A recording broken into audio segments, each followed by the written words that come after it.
When you think of ancient North America, your mind probably drifts to pueblos carved into canyon walls or the earthen mounds scattered across river valleys.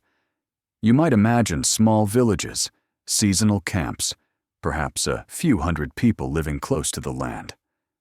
But what if I told you that in the heartland of what is now Illinois, a city once rose that rivaled medieval London in population and dwarfed it in ambition? What if I told you that at its center stood a timber circle so precisely engineered that it tracked the solstices with mathematical perfection, and beside it loomed a wooden post so massive that its excavation left archaeologists wondering whether they had stumbled upon evidence of something far stranger than a simple monument?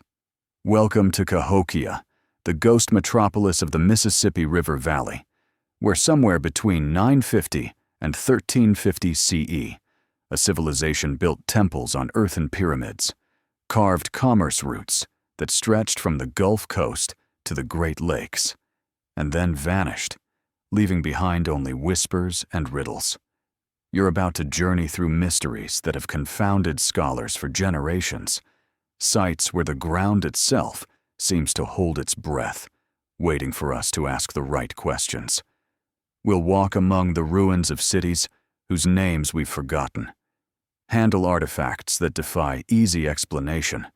and confront theories that range from the plausible to the fantastical. Some researchers speak of lost trade networks and climate catastrophes. Others whisper about ritual violence, astronomical obsessions, and yes, even giants whose bones were said to tower over modern men before disappearing into private collections and institutional shadows. Each mystery we explore today remains open,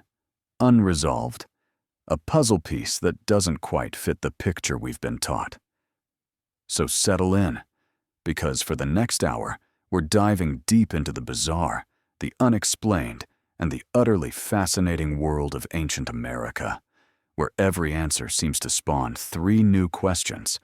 and where the most unsettling possibility of all might be that we're only now beginning to understand how little we truly know. Picture the floodplain east of modern St. Louis on a summer morning in the year 1050 CE, and you're standing at the base of what will come to be called Monk's Mound, a terraced earthen pyramid that rises 100 feet into the humid air,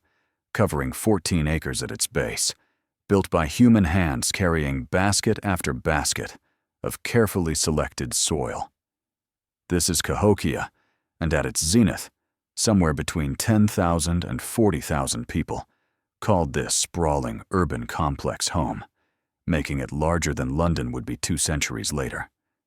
The city dominated 6 square miles of prime bottomland, anchored by more than 120 earthen mounds, arranged in plazas and astronomical alignments that speak to a sophisticated understanding of geometry, engineering, and celestial mechanics.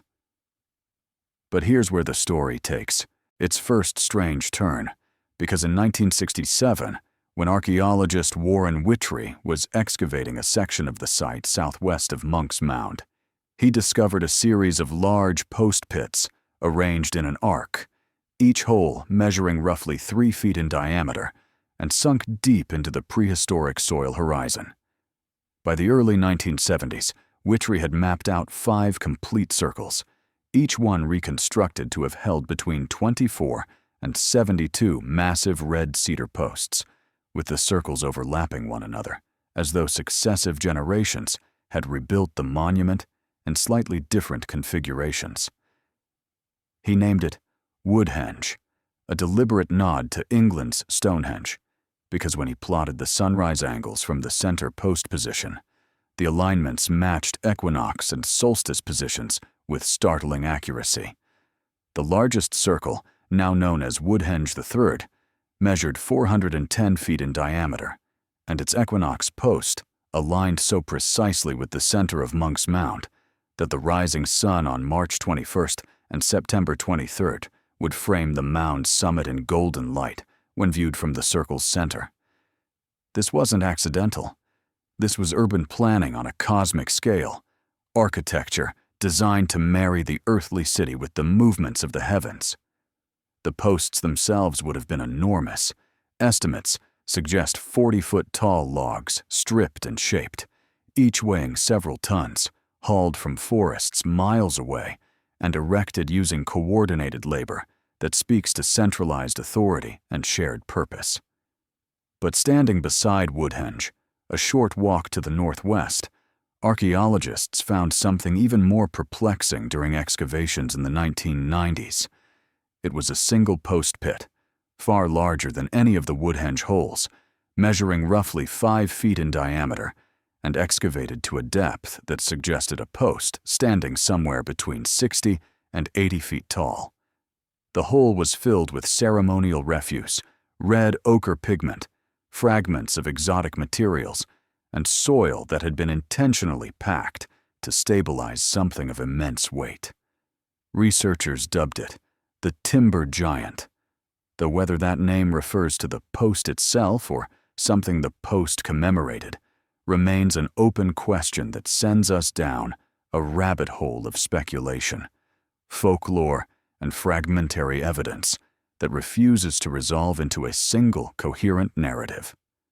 Some archaeologists interpret it as a monumental marker, perhaps a world tree symbol common to many indigenous cosmologies, a vertical axis connecting the underworld, the earthly realm, and the sky world. Others suggest it served as a sighting post for astronomical observations not captured by the Woodhenge circles, extending Cahokia's celestial calendar into more complex lunar or stellar cycles. Still others point to the surrounding deposits and wonder whether the post commemorated a specific individual, perhaps a paramount chief or a founding ancestor, whose deeds had become mythologized in Cahokian oral tradition. Now let's talk about the elephant in the room, or rather, the giant in the ground, because we can't discuss Cahokia without addressing the persistent and controversial claims about oversized human remains discovered in mounds throughout the Mississippi and Ohio River valleys during the 19th and early 20th centuries. Newspaper accounts from the 1880s through the 1920s are filled with reports of skeletons measuring 7, 8, even 9 feet in length, excavated from burial mounds by amateur diggers, local historians, and early archaeologists whose methods and motivations varied wildly. The Smithsonian Institution has been accused by some alternative researchers of systematically collecting and then concealing these remains to protect a narrative of human history that doesn't accommodate the possibility of ancient giants, while mainstream archaeology largely dismisses the reports as a combination of exaggeration, misidentification of disarticulated bones, hoaxes perpetrated to attract attention or tourism dollars, and the conflation of indigenous burial practices that involved bundle burials or ossuary mounds, where bones from multiple individuals were commingled. But here's where it gets tricky, because while the giant skeleton claims have been thoroughly debunked by professional archaeologists who point out that no verified skeletal remains of humans exceeding 7 feet from the prehistoric Midwest have ever been accessioned into a museum collection with proper documentation, the folklore itself is worth examining because it tells us something about how 19th century Americans were interpreting the mounds they found, scattered across the landscape. Many of these early excavators simply could not believe that the ancestors of contemporary Native American tribes had built such impressive monuments, and so they invented mythologies about lost races, about Atlantean refugees, about giant warrior cultures that had been displaced or destroyed by later arrivals. These narratives, as offensive and archaeologically baseless as they are, nevertheless shaped public imagination and continue to circulate in alternative history circles today.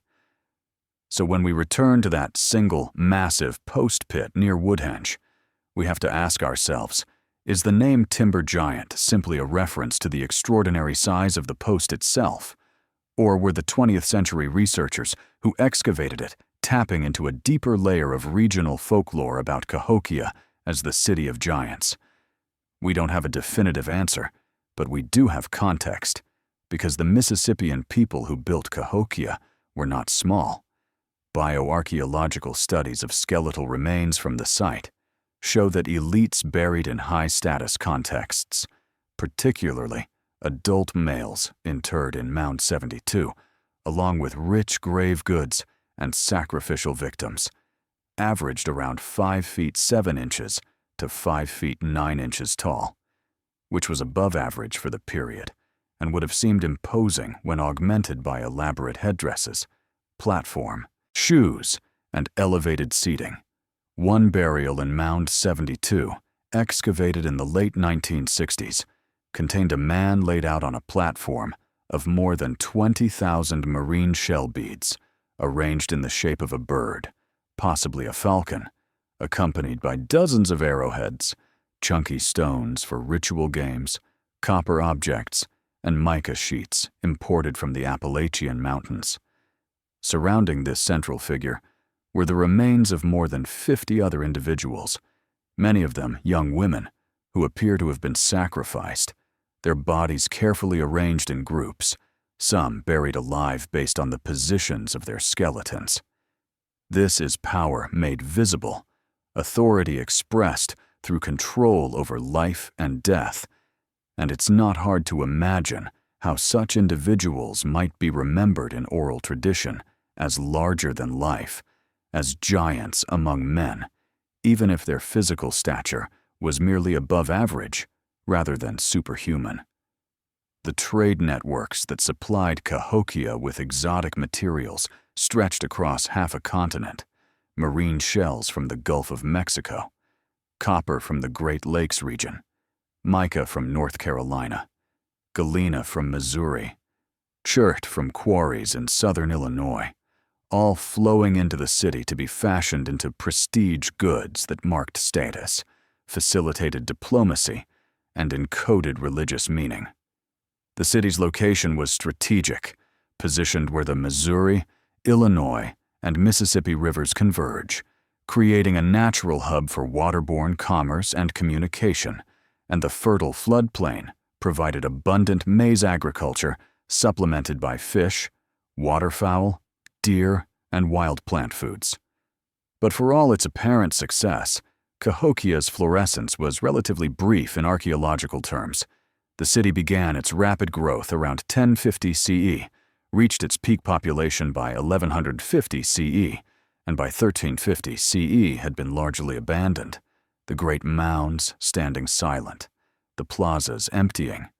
the carefully aligned posts of Woodhenge left to rot and topple into the soil that would gradually reclaim them. Why did this happen? Climate data from tree rings and sediment cores suggest that the 13th century brought increased flooding and unpredictable growing seasons to the Mississippi Valley, making maize agriculture less reliable and putting stress on a population that had grown beyond what the local environment could comfortably sustain. Some researchers point to evidence of palisade walls that were repeatedly rebuilt around the central precinct, suggesting that Cahokia faced threats from outside groups or internal factionalism that required defensive fortifications. Still others argued that the city's very success contained the seeds of its downfall, that concentrated population led to deforestation, soil depletion, depletion of local game animals, and public health crises related to sanitation in a pre-industrial urban setting. There's also a darker thread running through the archaeological record at Cahokia, evidence of violence, social stratification, and ritual practices that may have become increasingly extreme as the city's power began to wane. Beyond the mass burials in Mound 72, archaeologists have found evidence of what appears to be a charnel structure, a building where bodies were processed before burial, and scatter patterns of human bone in midden deposits that some interpret as evidence of warfare, executions, or in the most controversial interpretations, ritualized consumption of enemies. The city's elite clearly exercised tremendous control over labor, resources, and ritual life. But whether that control was consensual, coerced, or some combination thereof remains debated.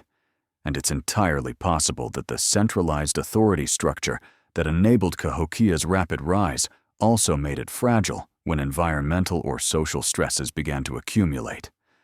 By the time European explorers reached the region in the 17th century, the mounds were overgrown and uninhabited, though local Native American groups including the Osage, Illini, and others maintained oral traditions about the ancient city. Some of these traditions speak of it as a sacred place,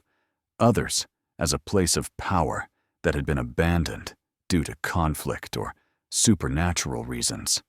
And the fragmentary nature of these accounts reminds us that we are looking at Cahokia through multiple layers of distance: temporal, cultural, and epistemological. So we return to the timber giant post, standing alone in its oversized pit, filled with red pigment and ceremonial offerings,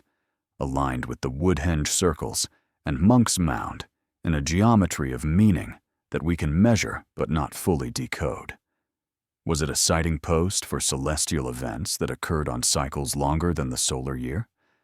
Was it a commemorative marker for a founding leader whose physical or mythological stature had been amplified in collective memory? Was it a symbolic representation of the world tree, the cosmic axis, a bridge between human and supernatural realms? Or is there a possibility, however slim and however unsupported by hard evidence, that it commemorated something or someone whose true nature has been lost to time, filtered through layers of folklore, misinterpretation, and the willful destruction of indigenous knowledge systems that occurred during centuries of colonization? We're left with a monument to ambiguity, a post that once stood tall above the greatest city ancient North America had ever seen, witnessing whatever ceremonies, calculations, and communal gatherings took place in its shadow, and then fell silent when the city emptied, leaving us to wonder what exactly we're looking at when we stare into that post hole and try to imagine the timber that once filled it. The name Timber Giant resonates precisely because it captures that uncertainty, that sense that something immense once stood here, whether physical, symbolic, or mythological, and we can only measure the absence it left behind. We still don't know what the post truly commemorated, and perhaps that's fitting for a city that rose so high and fell so mysteriously, leaving us to sift through the dirt for fragments of a story that refuses to tell itself simply. Now shift your attention 1,500 miles to the northwest, where the high plateaus of Arizona rise above the Colorado River drainage, and you'll find another abandoned city that poses equally vexing questions. Wupatki, a red sandstone pueblo complex located in what is now Wupatki National Monument, about 30 miles north of Flagstone, reached its peak between 1100 and 1225 CE, precisely during Cahokia's own florescence, though the two cultures were entirely separate and showed no evidence of direct contact. The largest structure, known simply as Wupatki Pueblo, contained more than 100 rooms built from the local reddish Moenkopi sandstone, rising 3 stories in places and housing an estimated 100 to 200 people at its maximum occupation. But here's what makes Wupatki genuinely strange. The pueblo sits directly atop a system of natural limestone caverns and geological fissures that breathe, literally exhaling warm air during winter months and inhaling cool air during summer months due to pressure differentials created by the Venturi effect as air moves through underground passages. The ancestral Puebloan people who built Wupatki incorporated this natural phenomenon directly into their architecture, constructing a ball court, rare in the northern Southwest, above one of the breathing vents, and building a blowhole structure that channeled the underground air into a plaza space where it would have created an audible sighing sound and a temperature anomaly that must have seemed supernatural to people who didn't understand the physics involved. Radiocarbon dates and tree ring chronologies tell us that Wupatki was built rapidly following the eruption of Sunset Crater volcano around 1085 CE, a cataclysmic event that deposited a layer of ash and cinder across more than 800 square miles of northern Arizona, transforming the landscape and initially making agriculture nearly impossible in the immediate vicinity of the eruption. But within a generation, people began moving into the region in significant numbers, building pueblos like Wupatki, Wukoki, and Lomaki on the ash-covered landscape, and archaeologists have debated for decades why this happened. The traditional explanation held that the volcanic ash acted as a moisture-retaining mulch that actually improved agricultural productivity once it weathered slightly, allowing maize, beans, and squash to thrive in an otherwise marginal environment. More recent soil studies have complicated this picture, suggesting that the agricultural benefits of the ash were short-lived, and that Wupatki's success had more to do with its position along trade routes connecting the Hohokam culture of the Phoenix Basin with the ancestral Puebloan cultures of the Four Corners region and beyond. Ceramics found at Wupatki include types from dozens of distinct regional traditions, shell jewelry from the Gulf of California, macaw feathers that must have been traded up from Mexico, and architectural features like the ball court that show clear influence from Mesoamerican cultures far to the south. This wasn't a simple farming village. This was a cosmopolitan trading hub where different peoples mixed, exchanged goods and ideas, and participated in ritual activities that drew on multiple cultural traditions. But the blowhole, that natural vent that breathes with the seasons, adds a layer of mystery that purely economic explanations can't quite capture. The plaza built around it was clearly ceremonial in nature, carefully constructed with stone walls and plastered surfaces, designed to focus attention on the vent itself, and the acoustic properties of the space would have amplified the sound of air rushing through the opening, creating an effect that must have been interpreted as the voice of the earth itself, the breath of gods or ancestors speaking from the underworld. Hopi oral traditions, though recorded centuries after Wupatki was abandoned, speak of the region as ancestral land,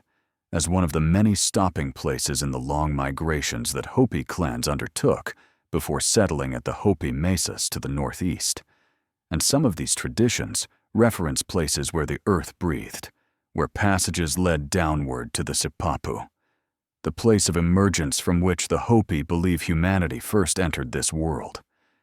If we take these traditions seriously, and there's no reason we shouldn't given that Hopi claims of ancestral connection to Wupatki and similar sites have been repeatedly validated by archaeological evidence, then the blowhole wasn't just a curious geological feature that the ancient inhabitants tolerated or worked around. It was a primary reason for the site's sacredness, a tangible connection to the underworld and to the creation stories that structured how people understood their place in the cosmos. Now, here's where Wupatki takes a turn toward the genuinely eerie, because among the oral traditions collected from various Puebloan groups in the early 20th century, there are scattered references to ancient peoples who lived in the region before the migrations, people who were taller and stronger than later inhabitants, who built the first pueblos, and who eventually departed or were absorbed into later populations. These stories bear a suspicious resemblance to the giant skeleton mythology we encountered with Cahokia, and we should be appropriately skeptical about taking them at face value, especially since they were often recorded by anthropologists who brought their own biases and expectations to the interviews. But skeletal remains excavated from Wupatki and nearby sites in the early 20th century, now curated at various museums and largely off-limits to public viewing out of respect for contemporary Native American concerns about disturbance of ancestral remains, show no evidence of unusual stature, with adult heights averaging in the 5'4" to 5'7" range, typical for ancestral Puebloan populations. So why do the giant stories persist? One possibility is that they reflect a misunderstanding or a metaphorical interpretation that became literalized over time. That stories about powerful ancestors, perhaps warrior societies, or particularly influential clan leaders, were remembered as tales about physical giants rather than social or spiritual giants. Another possibility is that the stories have nothing to do with actual inhabitants of Wupatki, and instead reference megafauna remains, mammoth or ground sloth bones, that erode out of Pleistocene deposits in the region, and that indigenous peoples would have encountered and tried to make sense of within their own cultural frameworks. But there's a third thread here that's worth pulling on, because Wupatki wasn't just abandoned in the sense that people gradually drifted away. The archaeological evidence suggests a relatively rapid depopulation around 1225 to 1250 CE, with rooms left unfinished, storage areas still containing food remains, and no evidence of the careful decommissioning rituals that we see at other ancestral Puebloan sites, where people intentionally closed out their occupation by removing portable valuables, performing closing ceremonies, and ritually killing pottery and other objects before departure. At Wupatki, it's more like people just walked away, and while the proximate cause was probably environmental, a shift to drier conditions that made agriculture untenable and forced people to relocate to areas with more reliable water sources. The abruptness of the departure has led some researchers to wonder if there were other factors at play. Were there conflicts between different ethnic or linguistic groups who had been drawn to Wupatki as a trade center? Did disease sweep through the population? Was there a breakdown in the ritual systems that had justified the Pueblo's existence as a ceremonial center? One tantalizing clue comes from the presence of what appear to be defensive features added late in the site's occupation: walls that blocked access to certain rooms, narrow passages that could be easily defended, modifications that suggest growing concern about security or internal tensions. This doesn't fit neatly with the image of Wupatki as a peaceful trading post where diverse peoples mixed freely. But it does remind us that ancient communities were just as subject to social conflicts, factionalism, and violence as any modern society,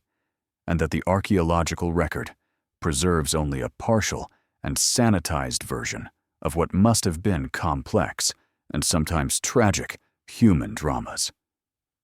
The breathing earth beneath Wupatki continues its ancient cycle, exhaling warmth in winter, drawing cool air in summer,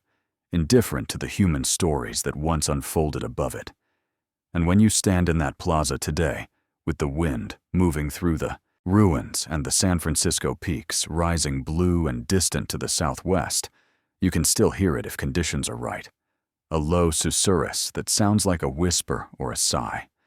The National Park Service has installed interpretive signs explaining the geology, the Venturi effect, the physics of air pressure and temperature gradients. But no amount of scientific explanation quite dispels the sense that you are standing on the threshold of something, that the blowhole is indeed an entrance or an exit, a place where boundaries between worlds become permeable. The ancestral Puebloan people who built this place understood that instinctively, even if they explained it in different terms, and they constructed their architecture and their rituals to honor and engage with that liminality. When they left, they took their specific knowledge with them, the ceremonial songs, the calendar systems, the clan histories, all the intangible information that would allow us to fully understand what happened here.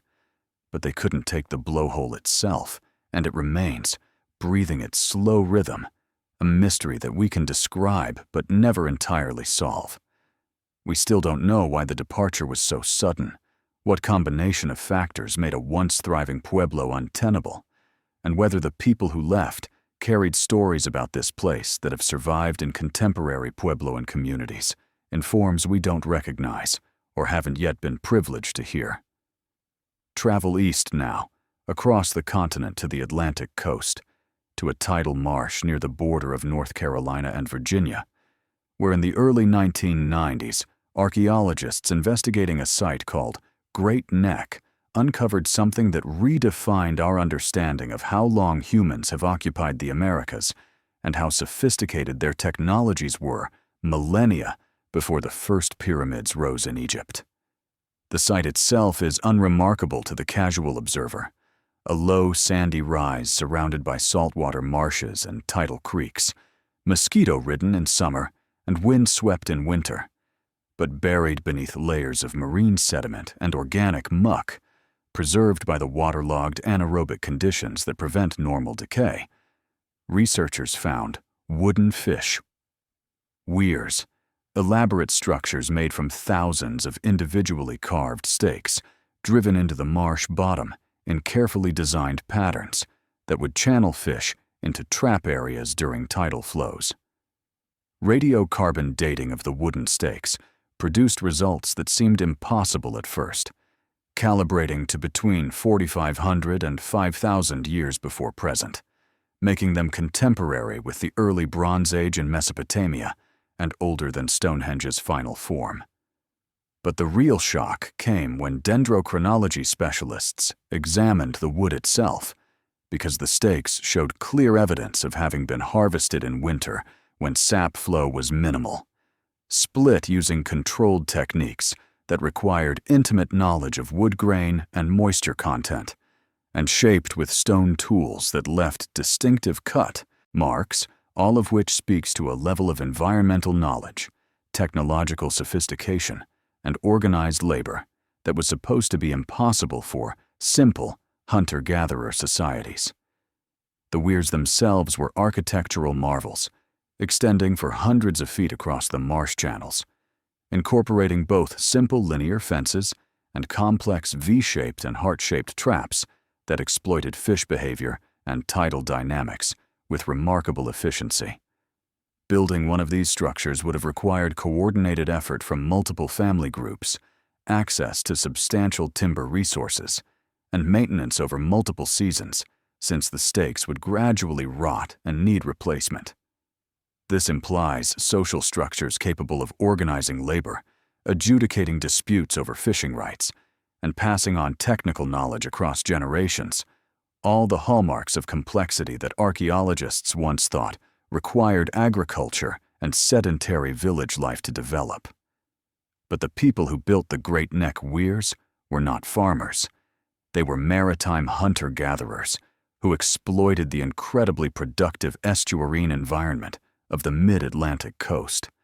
harvesting fish, shellfish, waterfowl, and plant resources in seasonal rounds that were clearly sophisticated enough to support relatively large populations, permanent or semi-permanent settlements, and investment in infrastructure that would pay dividends for years or decades. The discovery overturned decades of archaeological theory that had positioned agriculture as the necessary precursor to social complexity, and it forced researchers to reconsider what they thought they knew about the Archaic period, those thousands of years between the end of the Ice Age and the adoption of farming, when Native American societies were supposedly simple, egalitarian, and nomadic. But here's where Great Neck veers into stranger territory,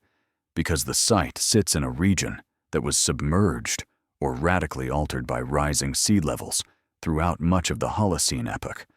the geological period that began about 11,700 years ago as the last Ice Age glaciers retreated. The mid-Atlantic coastline has migrated westward by miles since the end of the Pleistocene, as meltwater from collapsing ice sheets caused global sea levels to rise by more than 300 feet,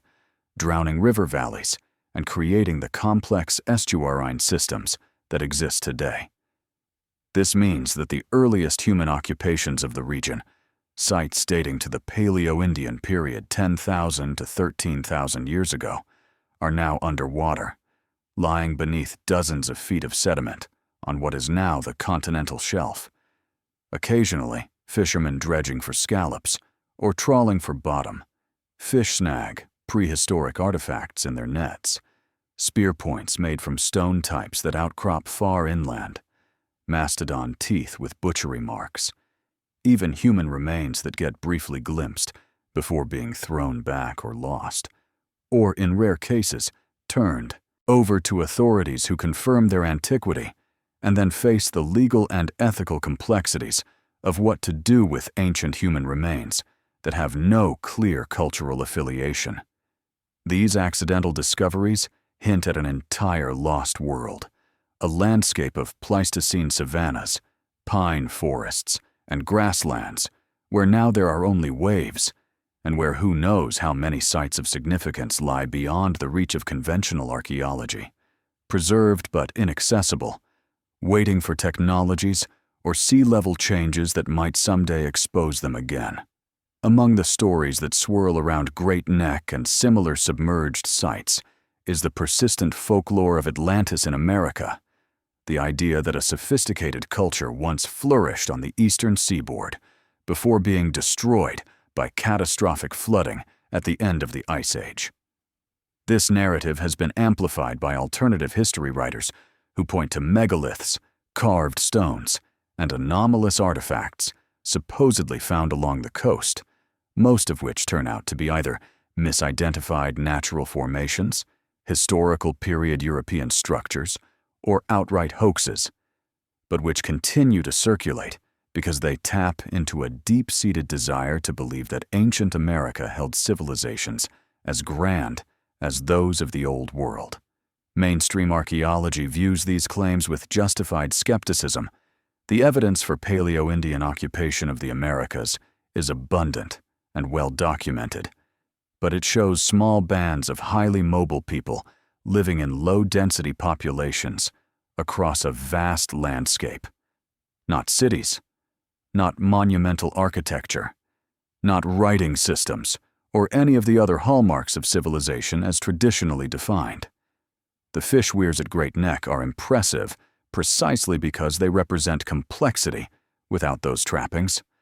organized labor and technical knowledge deployed by people who didn't build in stone or leave written records, and who are therefore easy for modern imaginations to underestimate or overlook. Yet there's something unsettling about the drowned landscapes of the continental shelf, something that gives the Atlantis myths a vestige of emotional truth, even if they're factually wrong. Imagine being a community living on what is now the seafloor 12,000 years ago, watching over generations as the ocean encroaches, as familiar hunting grounds and shellfish beds disappear beneath the rising water, as entire valleys, where your ancestors hunted mammoths, slowly fill with salt water and become tidal estuaries, and then open ocean.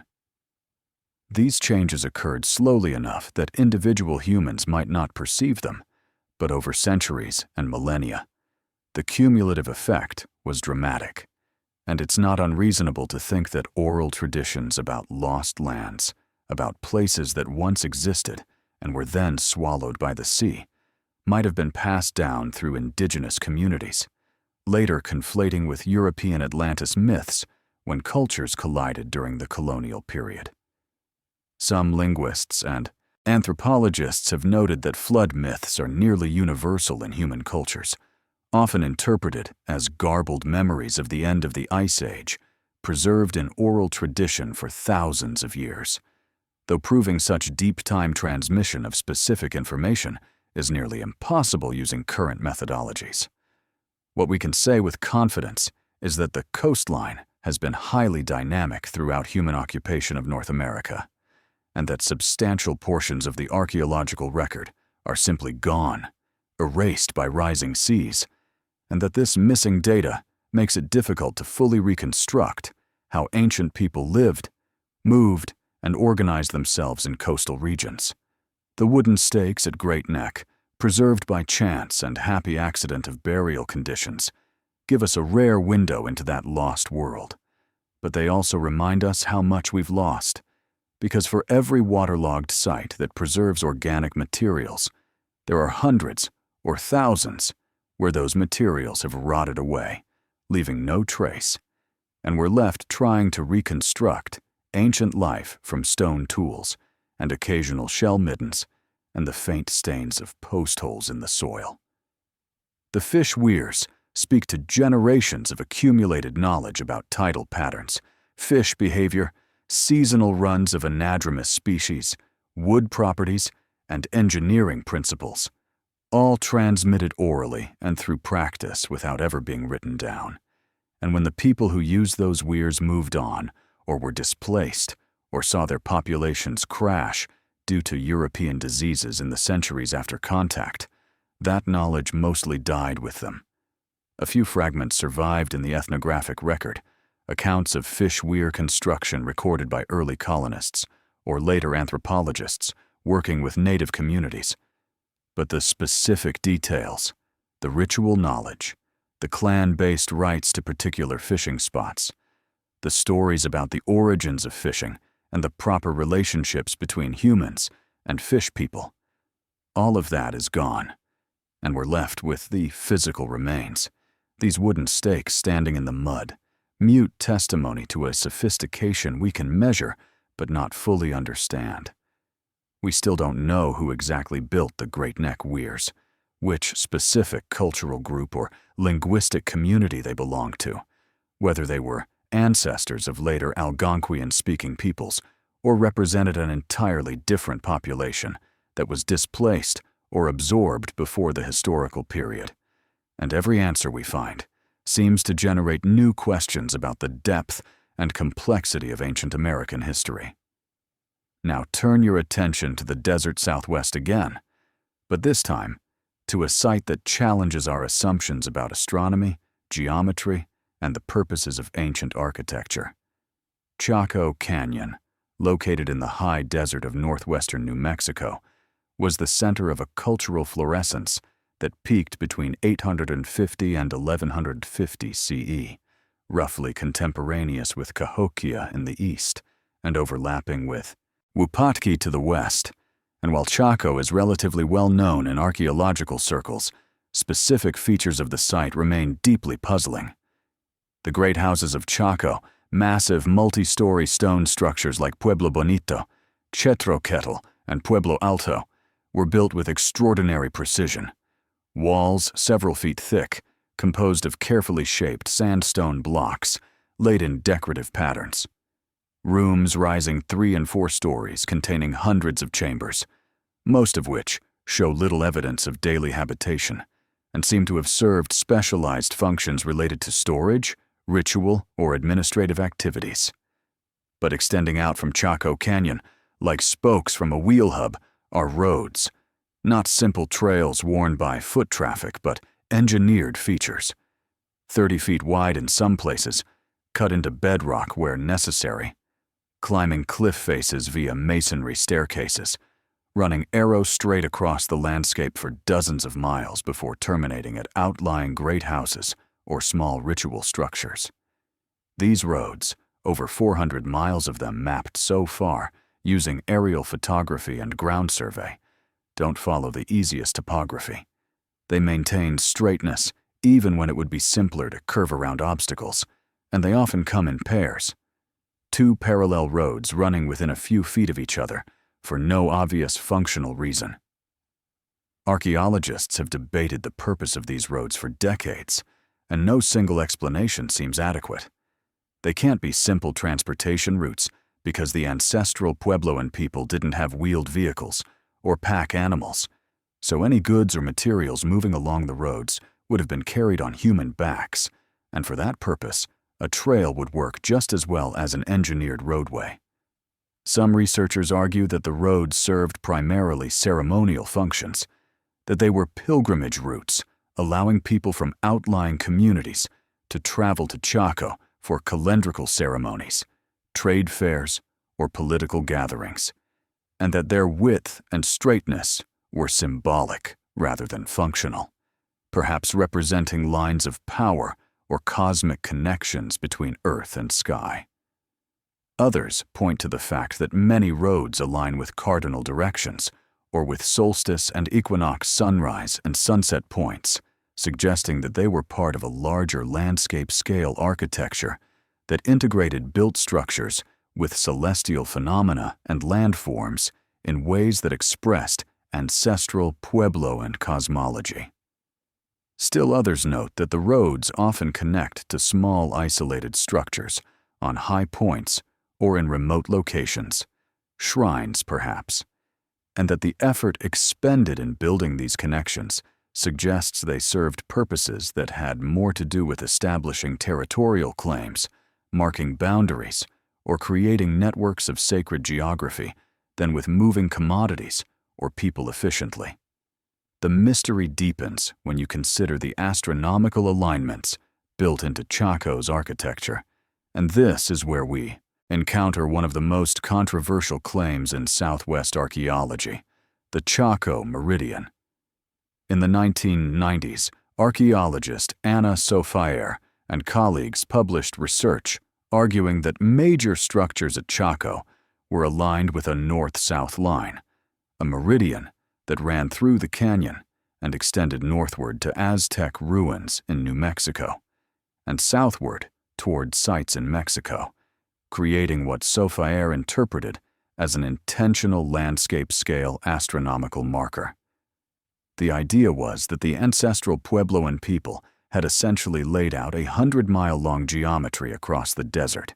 using great houses as fixed points in a coordinate system that tracked solar and lunar movements with unprecedented precision.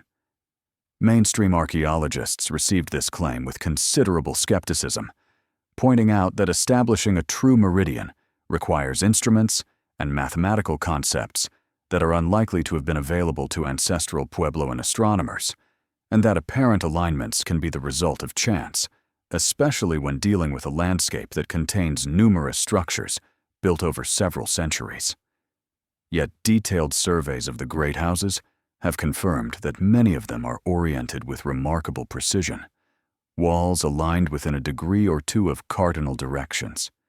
rooms positioned to capture solstice sunlight through specific doorways or windows,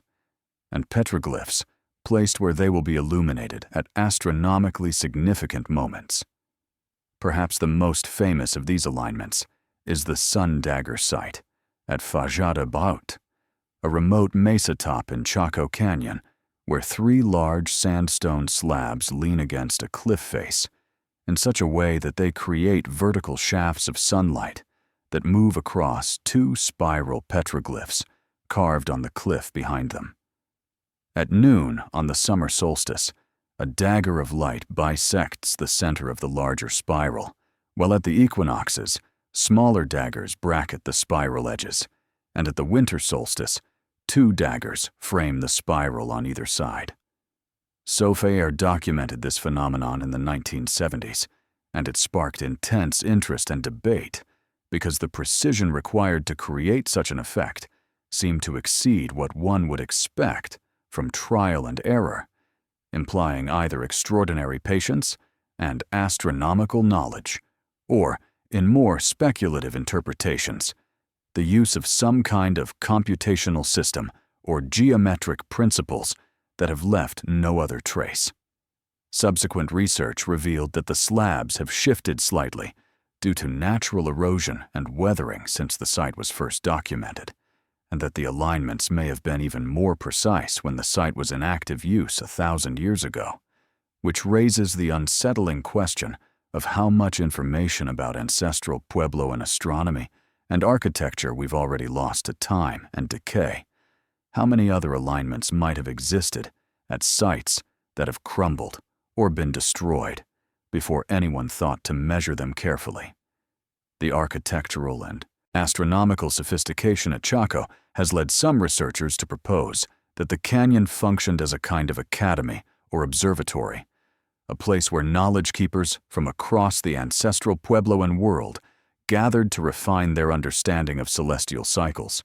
to standardize calendars, to train initiates in esoteric knowledge systems that governed ritual timing and agricultural scheduling. This would explain why the great houses contain so many rooms that seem unsuitable for long-term habitation, why storage rooms vastly outnumber living spaces, and why the site seems to have hosted periodic gatherings of large numbers of people rather than maintaining a constant high population.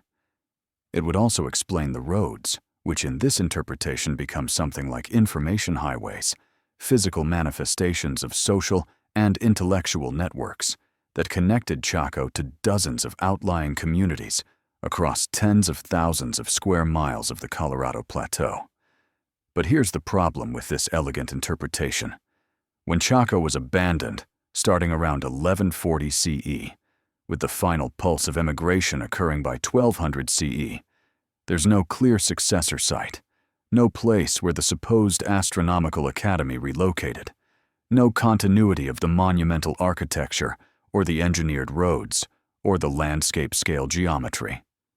The ancestral Puebloan people didn't disappear. They dispersed to various regions.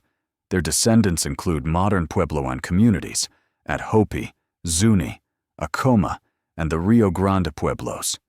But the specific cultural forms that characterize Chaco weren't replicated elsewhere, and the knowledge systems encoded in Chaco's architecture seem to have fragmented or transformed in ways that make it difficult to trace direct connections. Pueblo oral traditions about Chaco are complex and sometimes contradictory. Some clans remember it as an ancestral home, others as a place of power that became corrupted, others as one stopping place among many in long migration narratives. There are stories about sorcery at Chaco, about leaders who became too ambitious, about turquoise brought from distant mines and fashioned into ritual objects that concentrated dangerous spiritual forces. Some accounts speak of people who could fly or transform into animals, shamanic specialists whose powers exceeded normal human limits.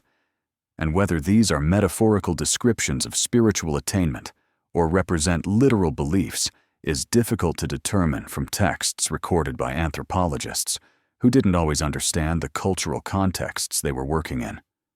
What's clear is that Chaco occupies an ambiguous space in Puebloan cultural memory,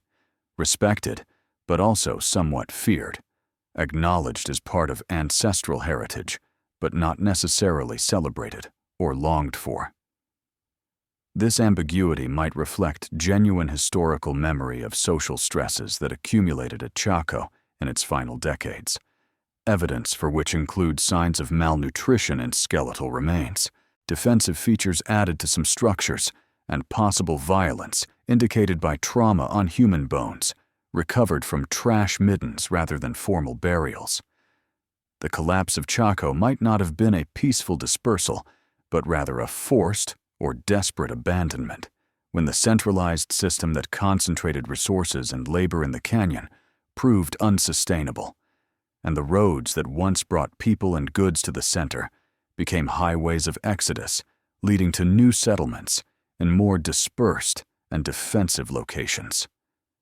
Stand on the rim of Chaco Canyon at sunset, when the ruins glow amber and red in the failing light,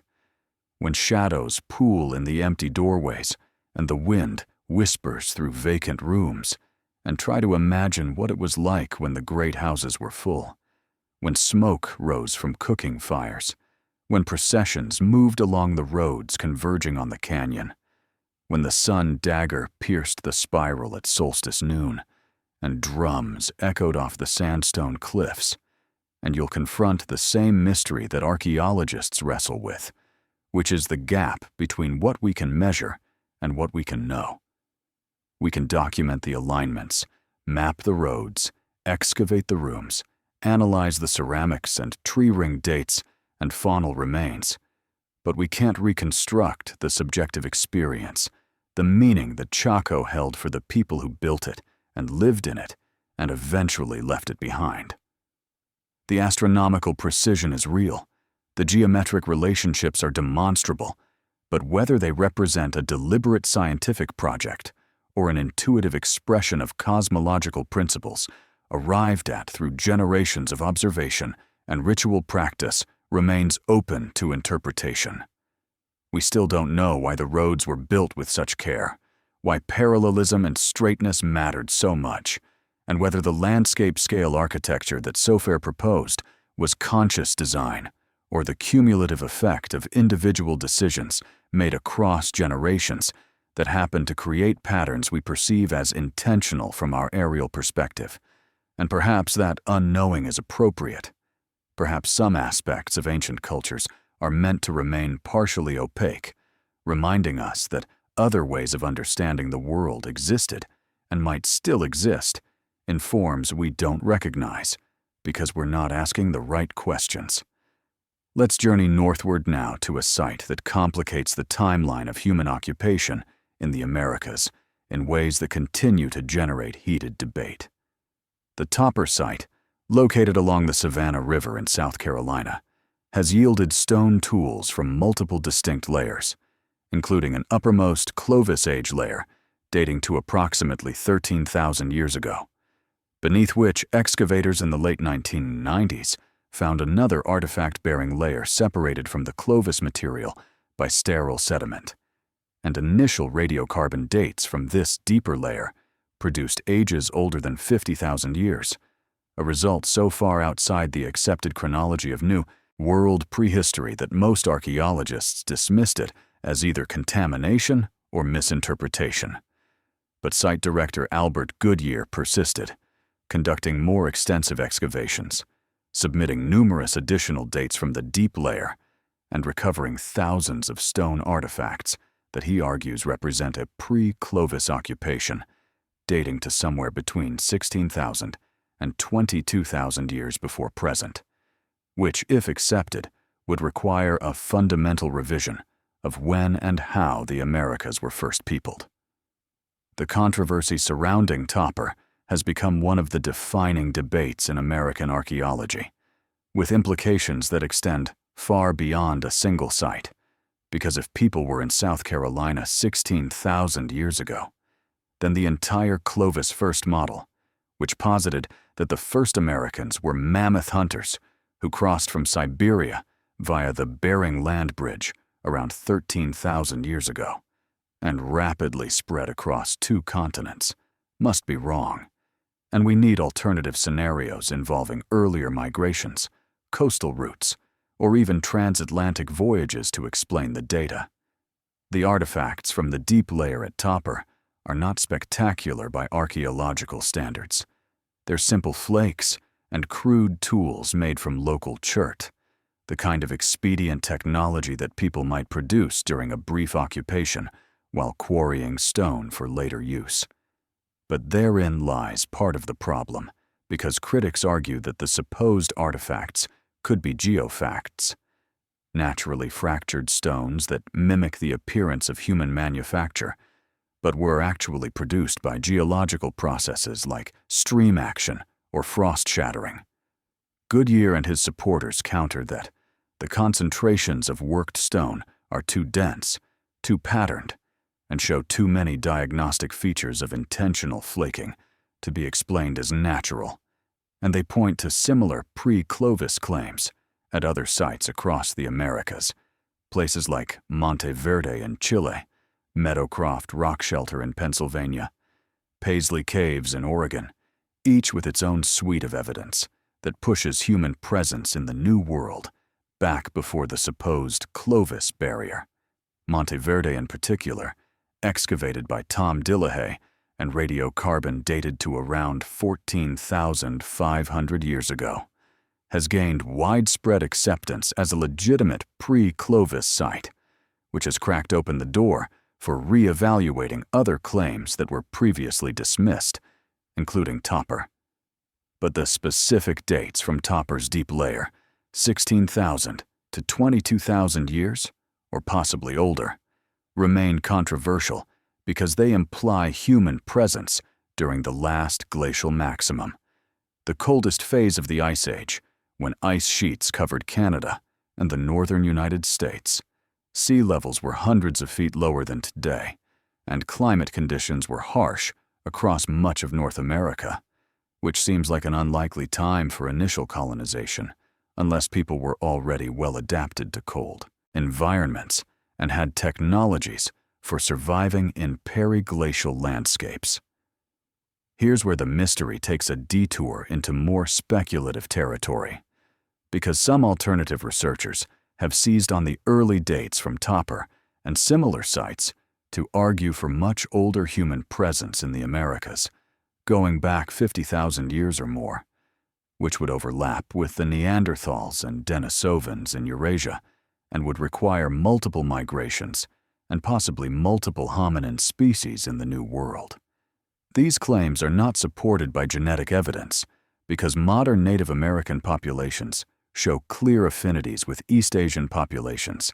and DNA evidence indicates that the ancestral source population for Native Americans diverged from Asian populations around 23,000 years ago,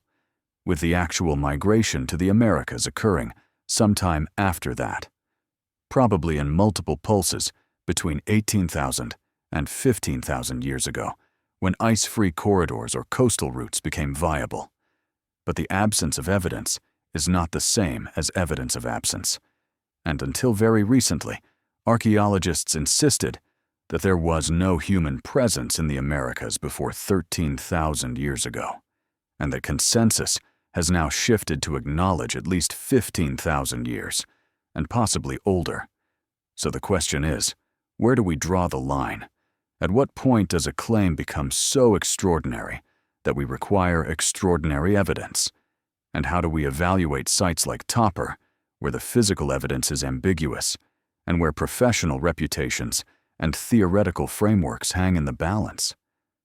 There's also a cultural dimension to this debate that often goes unacknowledged, because the narrative about when and how the Americas were first peopled has profound implications for indigenous sovereignty and identity.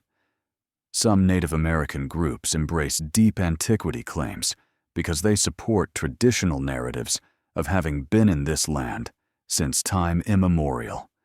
while others view archaeological debates about migration timing as irrelevant to their cultural identity or as another form of colonialism. Scientists claiming authority to define indigenous history and origins based on their own frameworks and methodologies. The Topper site sits on Paleo-Indian land, but the modern Savannah River Valley is home to descendants of numerous indigenous nations who were displaced, decimated by disease, enslaved, and pushed westward during centuries of European colonization, and their connections to the deep past are fraught with both longing and loss. Goodyear has made efforts to engage with Native communities and to present his research in ways that respect contemporary indigenous concerns. But the fact remains that archaeological practice in North America has a deeply problematic history of treating Native American sites, and remains as scientific specimens rather than as sacred heritage. And that legacy continues to shape how research is conducted and received. The Topper debate, then, isn't just about stone tools and radiocarbon dates. It's about who has the authority to interpret the past, whose stories get told and believed, and how scientific knowledge intersects with, or conflicts with, cultural knowledge systems that have their own validity and depth. The geological context at Topper adds another layer of complexity, because the site sits in an area that has been subject to repeated flooding, erosion, and sediment deposition over millennia, and separating distinct archaeological horizons from naturally deposited layers requires careful analysis that not all observers agree has been done rigorously enough. Some critics argue that artifacts from the Clovis layer could have been displaced downward through natural processes like bioturbation, the churning of sediments by plant roots and burrowing animals, and that the dates from the deep layer might reflect contamination by older carbon from geological sources rather than actual organic material associated with human occupation. These are legitimate methodological concerns, and they highlight how difficult it is to establish secure chronologies at sites where preservation conditions are less than ideal and where the claims being made have such significant implications for our understanding of prehistory. Yet Goodyear has responded to each criticism with additional data, more excavation, more careful documentation, and a growing number of archaeologists who were initially skeptical are now willing to at least entertain the possibility that Topper might represent a genuine pre-Clovis occupation, even if the exact age remains uncertain. The site has become a test case for how the discipline handles paradigm-challenging evidence, whether archaeologists can remain open to new data that contradicts established models while still maintaining rigorous standards of evidence and interpretation. Imagine standing at Topper, looking down at the exposed profile of the excavation units, seeing the layered sediments that represent thousands of years of deposition, each layer a chapter in a story that extends back beyond written history, beyond oral tradition, into a time when the landscape looked completely different, when the Savannah River ran in a different channel, when the climate was colder or warmer or wetter or drier than today, and when people whose genetic and cultural heritage is linked to contemporary Native Americans, but whose specific lifeways and technologies we can barely glimpse, were making their way through this terrain, leaving behind scattered evidence of their passage. The stone tools in those deep layers, whether they date to 16,000 years ago or 22,000, or some other number we haven't yet pinned down, represent individual moments of human decision-making. Someone selecting a cobble, striking off flakes, creating an edge for cutting or scraping or processing some material that has long since vanished, and then discarding the tool or losing it, consigning it to the sediments where it would rest until a backhoe cut through the riverbank and an archaeologist with a trowel exposed it again to daylight. We still don't know exactly when the first humans reached what is now South Carolina, and we may never know with absolute certainty because the deep past erodes away, leaving us with fragments and ambiguities and competing interpretations. But sites like Topper remind us that the story is longer and more complicated than we once thought, and that every confident narrative about prehistory is provisional, subject to revision when new evidence emerges. Now shift your focus westward one more time, to the Great Basin of Nevada and Utah, where another class of mysteries awaits in the form of rock art so extensive, so varied, and so difficult to date that it has generated theories ranging from the mundane to the utterly bizarre. The Great Basin is a high desert region characterized by internal drainage, mountains that catch snow in winter and dry lake beds that glare white with salt in summer. And scattered across this landscape are thousands of rock art sites featuring petroglyphs, images pecked into stone surfaces, and pictographs, images painted using pigments derived from minerals, plants, and other materials. Some of these images are clearly representational, depicting bighorn sheep, deer, human figures, and recognizable objects like atlatls and bows, while others are abstract, geometric patterns, spirals, concentric circles, grids, meandering lines that seem to have no obvious referent in the physical world. Dating rock art is notoriously difficult because, unlike organic materials, stone doesn't contain carbon that can be radiocarbon dated. And while there are techniques like Cachen ratio dating and analysis of rock varnish patinas that can provide age estimates, these methods have large error ranges and are subject to contamination and reworking of surfaces over time. So in most cases, we can only bracket rock art chronologies based on stylistic comparisons with dated archaeological contexts, or by identifying images that clearly depict time-specific technologies like horses, which were introduced by Europeans and therefore provide a terminus postquem for any art that includes them. But here's where things get weird, because at sites like Grimes Point and other locations in western Nevada, there are petroglyphs that appear to depict things that shouldn't exist in the prehistoric Great Basin, or at least things that mainstream archaeology insists didn't exist. Some panels show what look like wheeled vehicles. Others feature figures that have been interpreted by enthusiasts as astronauts, and still others display such intricate geometric precision that they've led to speculation about lost mathematical knowledge or even guidance from extraterrestrial visitors. Now, before we go too far down that rabbit hole, let's be clear. The vast majority of archaeologists who study Great Basin rock art interpret these images within cultural contexts that make sense for the indigenous peoples of the region, Paiute, Shoshone, Washoe, and others whose ancestors have occupied the Great Basin for thousands of years. Many of the geometric designs are likely related to shamanic vision experiences, the altered states of consciousness induced by fasting, sleep deprivation, ingestion of psychoactive plants like datura or tobacco, or sensory overload during ritual ceremonies. And cross-cultural studies of rock art globally show that these kinds of entoptic phenomena, visual effects generated by the structure of the human eye and nervous system,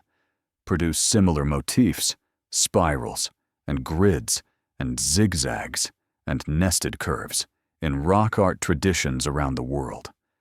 The representational images of animals and human figures are more straightforward, likely serving functions related to hunting magic, territorial markers, clan symbols, or narrative records of significant events. Yet there remain outliers, panels that don't fit neatly into these interpretations, and one of the most discussed examples comes from a site that has come to be known, somewhat sensationally, as the Winnemucca Dry Lake petroglyphs,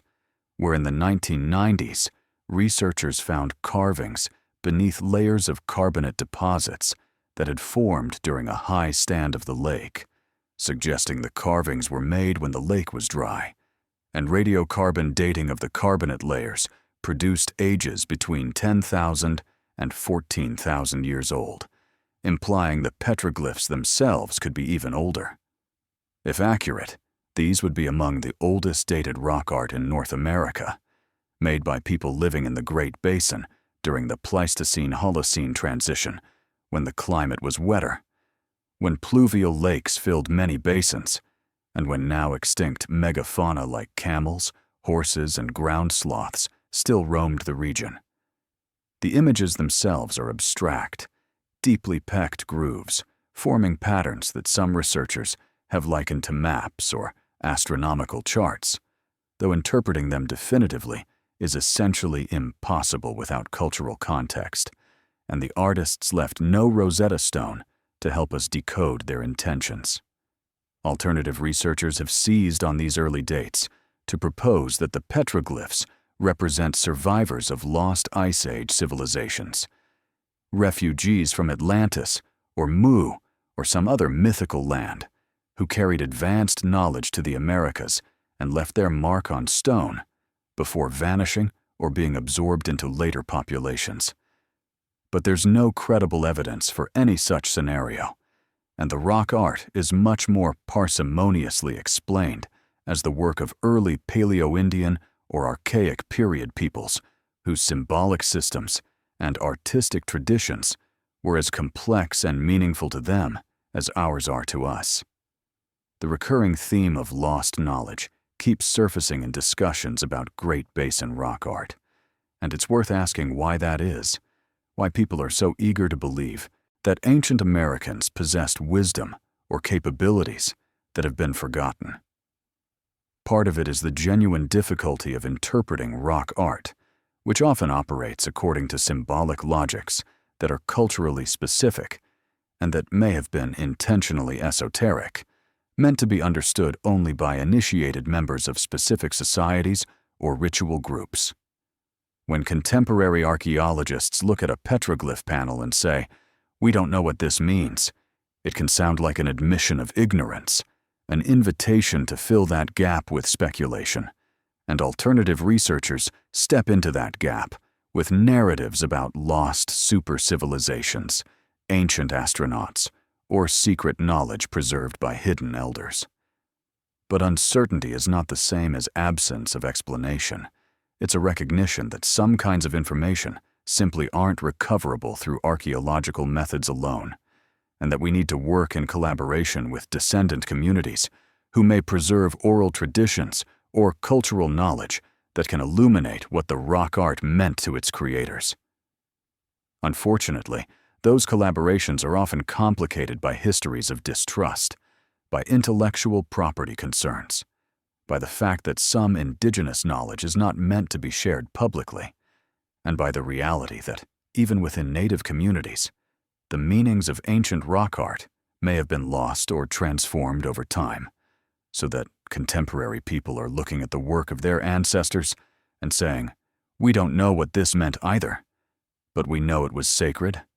and that's enough." There's a particular petroglyph site in central Nevada, the exact location of which is kept confidential to prevent vandalism, where the images include figures that appear to be anthropomorphic, but with exaggerated features, elongated bodies, large oval heads, no facial features, and what look like emanations or rays coming from their torsos. Some observers have interpreted these as shamanic figures in trance states, the rays representing spiritual power or vision lines, while others have more fancifully suggested they depict alien visitors, and the fact that we can't definitively rule out either interpretation or any number of other possibilities speaks to the fundamental limits of archaeological inference when dealing with symbolic rather than functional artifacts. The figures are striking, undeniably powerful in their stark simplicity, and when you stand before them in the harsh desert light, with the wind scouring the basin and the nearest habitation miles away, it's easy to feel that you are in the presence of something significant, something that mattered deeply to the people who made these marks, even if you have no idea what exactly it was. This is the paradox of archaeology in its purest form. We can document, measure, photograph, and analyze the physical remains. But the meanings, the intentions, the stories that gave those objects their original significance are fundamentally inaccessible except through cultural continuity or comparative interpretation. And when that continuity has been disrupted by colonization, disease, forced relocation, and cultural suppression, we're left with fragments. Some Great Basin rock art sites have been documented in collaboration with tribal consultants who have identified specific images or panels as related to ongoing cultural practices, places where people still come to conduct ceremonies, or where knowledge about the site's meaning has been preserved within families or religious societies. And at these sites, the rock art is not mysterious at all. It's part of a living tradition, even if the specifics aren't shared with outsiders.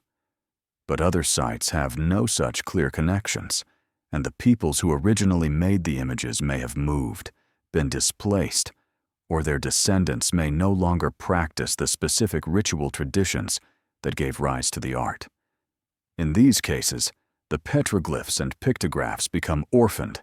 cultural heritage that belongs to everyone and no one, open to interpretation, but resistant to definitive explanation.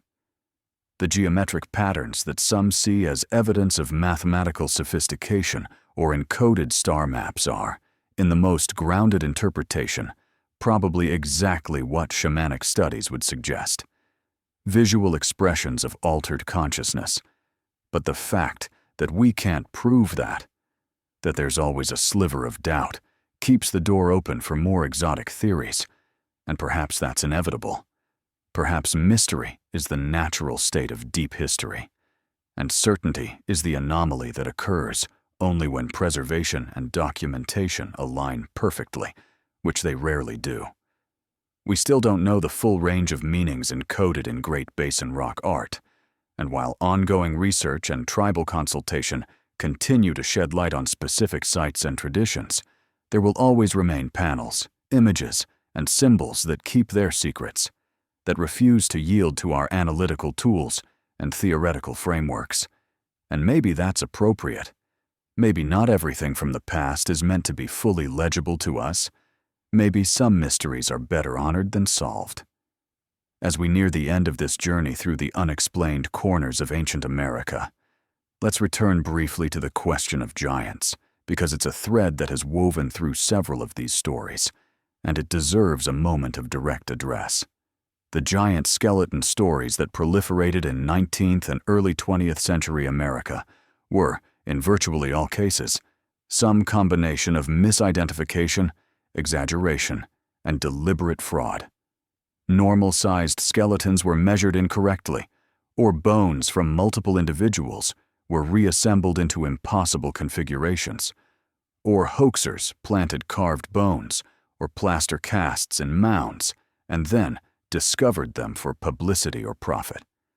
There is no credible evidence for a race of ancient giants in North America. No verified skeletal remains over 7 feet tall in museum collections, with proper provenance and documentation. No DNA evidence. No artifacts scaled to giant-sized users. That said, the persistence of the giant myths tells us something important about American culture in the post-colonial period. A fascination with the mounds and earthworks that dotted the landscape, combined with a racist unwillingness to credit Native Americans with having built them, led to the creation of alternative origin stories about lost white races, about giants, about anyone except the ancestors of contemporary indigenous peoples. These myths were damaging because they provided ideological cover for dispossession and genocide. If the mounds weren't built by the Indians, then the Indians had no special claim to the land, and European settlers could congratulate themselves for replacing one set of conquerors with another, rather than acknowledging that they were destroying cultures that had deep historical roots in the landscape.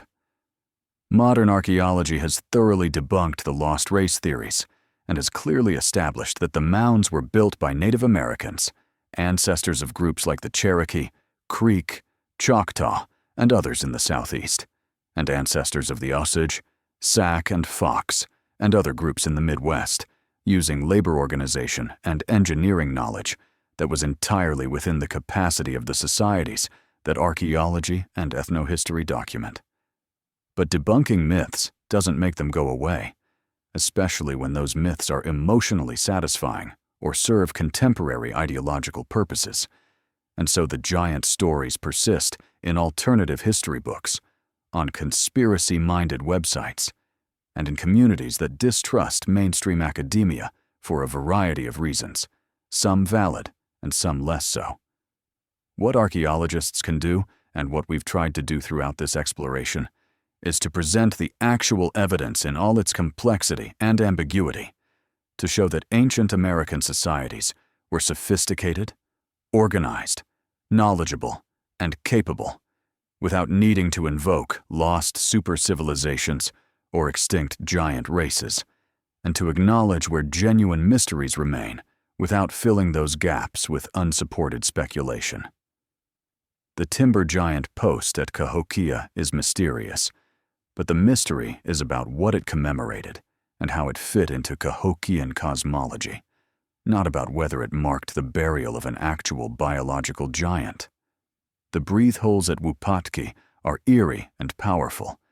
but they're explained by geology, even as their incorporation into ritual architecture speaks to a different kind of power,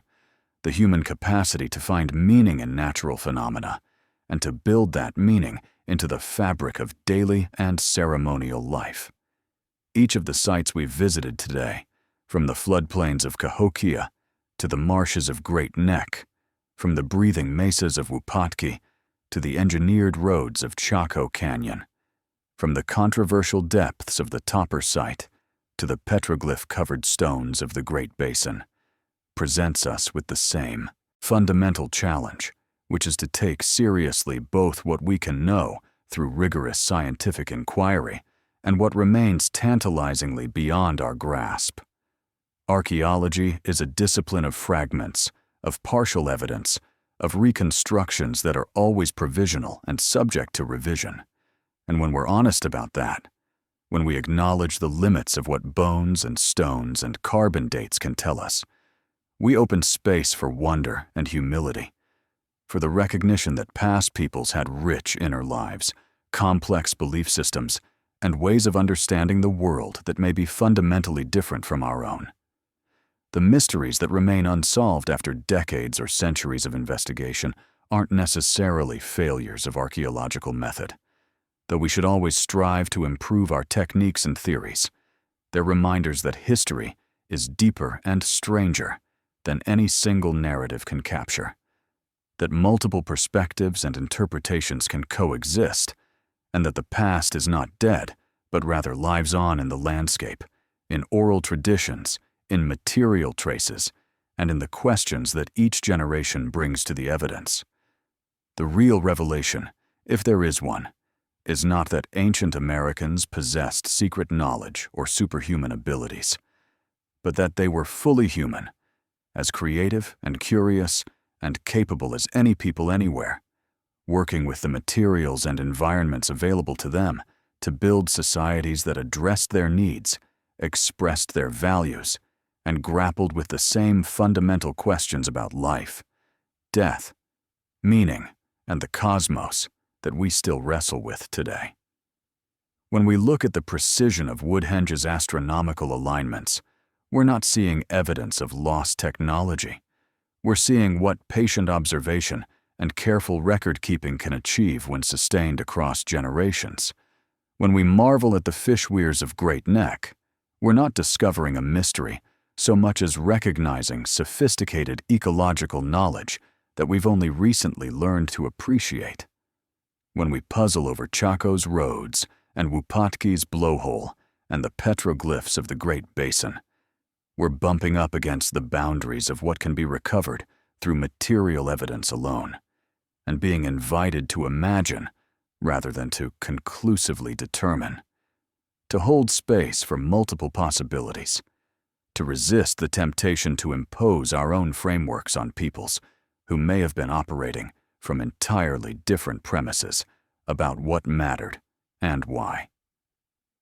So as you go forward from this hour we've spent together walking among ruins and sifting through mysteries, carry with you a sense of the profound depth of human history on this continent,